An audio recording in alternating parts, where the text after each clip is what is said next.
అధ్యక్ష, నేను తమరి ద్వారా ఎవరైతే ఉన్నారో సభ్యులు ఎవరు ఆందోళన చెందాల్సిన పని లేదు. ఏ ఉప ఎన్నికలు రావు,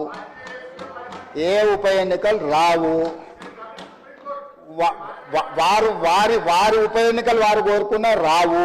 ఎందుకంటే ఒకవేళ వారు ఇటు వచ్చినా అటు వచ్చినా ఎటు వచ్చినా ఏ ఉప ఎన్నికలు రావు. అక్కడ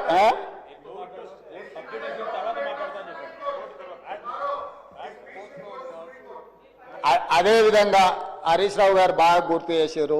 విషయం సుప్రీంకోర్టులో ఉంది. ఆ సుప్రీంకోర్టులో సబ్జుడిస్ అయిన విషయంలో లోపల నేను మాట్లాడితే కొంత ప్రొటెక్షన్ ఉంది, కానీ బయట మాట్లాడే వాళ్ళకి ఎవరు ప్రొటెక్షన్ ఉండదు. Actual this house is immune for certain laws. ఈ సభలో మనం కొన్ని విషయాలు ప్రస్తావించవచ్చు. సభకు రక్షణ ఉంది తమ నాయకత్వంలో. కానీ సభ బయట ఉప ఎన్నికలు వస్తాయి, అయిపోయింది, వచ్చే వారమే ఎన్నికలు, మల్లవారమే ఎన్నికలు, ఇదంతా ఉత్తదే అధ్యక్ష. అదేంది జరిగేది లేదు, పోయేది లేదు, ఎవరు ఆందోళన చెందాల్సిన పని లేదు. ఎందుకంటే ఉప ఎన్నికల మీద మనం దృష్టి పెట్టాల్సిన అవసరం లేదు. అభివృద్ధి మీద నేను ఎందుకు ఇవన్నీ విషయాలు చెప్తున్నా అధ్యక్ష తమరి ద్వారా అంటే, మా దృష్టి ఎన్నికలు ఉప ఎన్నికల మీద లేదు. మా దృష్టి రాష్ట్ర అభివృద్ధి మీద, రాష్ట్ర సంక్షేమం